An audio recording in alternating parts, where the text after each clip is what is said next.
मैं electoral bonds पे RSS, BJP और आरबीआई के ऑफिसर्स, एसबीआई के ऑफिसर्स, सेबी के ऑफिसर्स के खिलाफ एफआईआर दर्ज करा रहा हूँ। अपने आप को जान से मरवाने की रिस्क और जेल जाने की रिस्क लेके भी हम देश का संविधान, देश का कानून और इंसाफ और बराबरी बचाना चाहते हैं, लोकतंत्र बचाना चाहते हैं। जो पैसा गैर कानूनी पैसा है और इनके हिसाब से, ईडी के हिसाब से शराब घोटाले का पैसा है, वो पैसा रेड्डी साहब ने, वही सेम पैसा जिसका इल्ज़ाम झूठा अरविंद केजरीवाल जी पे है, वो इल्ज़ाम अब मोदी जी, अमित शाह जी और नड्डा जी पे है। तो ये भी पार्टी भी बैन होनी चाहिए और इन सबको मुलजिम भी सम्मान किया जाना चाहिए। ये दरखास्त मैं लगाऊंगा, ये भी मेरी जबान है। शराब घोटाले का पैसा सिर्फ आम आदमी पार्टी ने नहीं बल्कि भारतीय जनता पार्टी ने भी डकारा है और इस लीकर स्कैम में जेपी नड्डा का नाम भी सामने आया है। शराब घोटाले से 30 करोड़ का मुनाफा कमाने के चलते क्या जेपी नड्डा को गिरफ्तारी होगी? क्या उसके लिए जांच होगी? दोस्तों, आप खुद भारतीय जनता पार्टी और पार्टी प्रेसिडेंट जेपी नड्डा फंस गए हैं। पूरा मामला जानने के लिए आखिर तक वीडियो को जरूर देखिए और सामाजिक आईना को सब्सक्राइब जरूर कीजिए। नमस्कार, मैं हूं राज हेम्ब्रोम, सामाजिक आईना में आपका स्वागत है। जहां ईडी ने केजरीवाल के लिए होली मनाने का इंतजाम जेल में किया, वहीं पर अब बीजेपी प्रेसिडेंट जेपी नड्डा के लिए भी वही बंदोबस्त होनी चाहिए, यह मांग की जा रही है आम आदमी पार्टी के द्वारा। बीजेपी कह रही है कि कथित शराब घोटाले में आम आदमी पार्टी के लोगों को पैसा मिला है, लेकिन इसका पैसा बीजेपी को भी मिला है। दिल्ली के शिक्षा मंत्री आतिशी ने पीएम मोदी और ईडी को चैलेंज किया है कि वे बीजेपी पर केस दर्ज करें और पार्टी के अध्यक्ष जेपी नड्डा को गिरफ्तार करें। दिल्ली सरकार में मंत्री और आम आदमी पार्टी नेता आतिशी ने बीजेपी पर गंभीर आरोप लगाए हैं। दोस्तों, लेकिन यह आरोप कुछ हद तक सच है, क्योंकि यह रिपोर्ट पूरा देखने के बाद आपको समझ में आएगा कि शराब घोटाले से कमाए गए मुनाफे का स्वाद भाजपा ने भी चखा है। बीजेपी कह रही है कि शराब घोटाले में आम आदमी पार्टी ने पैसा कमाया, जबकि असल में तो सबसे ज्यादा पैसा भारतीय जनता पार्टी ने कमाया है। 2 साल के जांच, सैकड़ों रेड और हजारों लोगों से पूछताछ के बाद भी साबित नहीं हो पाया कि आम आदमी पार्टी के पास की शराब घोटाले का 1 भी रुपया है। सुप्रीम कोर्ट ने भी पूछा कि मनी ट्रेल कहाँ है, कहाँ मनी ट्रांजैक्शन है, बताइए। लेकिन बीजेपी और ईडी बार बार कह रही है कि पैसे की लेन देन हुई है, लेकिन पैसा कहाँ है पता नहीं। ईडी ने कल जो पीएमएलए का कोर्ट है वहां पर यह बताया कि इस पर सब कुछ का सरगना जो है वो अरविंद केजरीवाल है, लेकिन सर्वे में ईडी केजरीवाल के साथ किसी भी मनी ट्रांजैक्शन का केस स्टैब्लिश या सबूत स्टैब्लिश नहीं कर पाई है।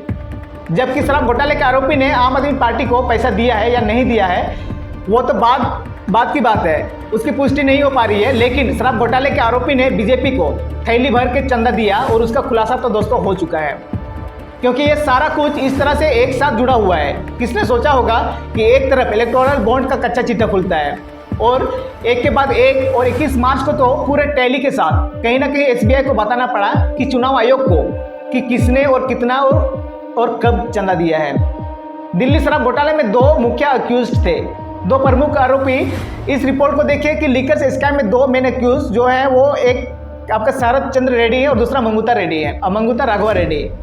शरद चंद्र रेड्डी के बारे में आगे आपको बताऊंगा, लेकिन मंगूता राघवा रेड्डी उनके बारे में थोड़ा जांच पड़ताल करें और जान लें कि 11 फरवरी 2023 को ईडी कहता है कि मंगूता राघवा रेड्डी वो एक्टिवली दिल्ली लीकर स्कैम में इन्वॉल्व है, और 8 सितंबर 2023 मंगूता राघवा रेड्डी क्या तो वो अप्रूवर बन जाते हैं, यानी वो सरकारी गवाह बन जाते हैं। 16 मार्च 2024 मंगूता राघवा रेड्डी वो टीडीपी ज्वाइन करते हैं, और हो सकता है टीडीपी ने जिस तरह से एनडीए के साथ गठबंधन बनाया है, अब वो आंध्र प्रदेश से एनडीए कैंडिडेट भी साबित हो सकते हैं। एनडीए कैंडिडेट के तौर पर आंध्र प्रदेश में भारतीय जनता पार्टी उन्हें लॉन्च भी कर सकती है, यानी 2 ऑप्शन आपके पास होता है। घोटाला कीजिए, उसके बाद आप पर ईडी का रेड होगी, या तो आप भारतीय जनता पार्टी ज्वाइन कीजिए या फिर भारतीय जनता पार्टी को चंदा दीजिए।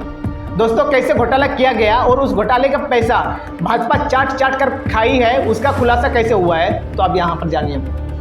फिर आम आदमी पार्टी को कटघरे में खड़ा कर देना क्या ये उचित है? अरबिंदो फार्मा जो कि मेन अक्यूज हैं, जिनका नाम है शरद चंद्र रेड्डी, तो वो शरद चंद्र रेड्डी जिनका जो फार्मा है वो उसका डायरेक्टर हैं, और ये ईडी ने उनको गिरफ्तार किया था। और ये कब गिरफ्तार किया था तो 10 नवंबर 2022 को, और उसके महज 5 दिन बाद ही इस कंपनी ने बीजेपी को 5 करोड़ का चुनावी चंदा दिया। यह खुलासा 21 मार्च को स्टेट बैंक की तरफ से चुनाव आयोग को सौंपे गए डेटा में हुई है। 10 नवंबर 2022 को ईडी ने दिल्ली सरकार की शराब नीति से चुने कथित अनियमितताओं के चलते, घोटाले के चलते शरद चंद्र रेड्डी को गिरफ्तार किया था, और 5 दिन बाद 15 नवंबर को अरविंदा फार्मा ने 5 करोड़ रुपये का चंदा दे दिया था बीजेपी को, क्योंकि अब यह साफ हो चुका है कि किस कंपनी ने किस पार्टी को कितना चंदा दिया है।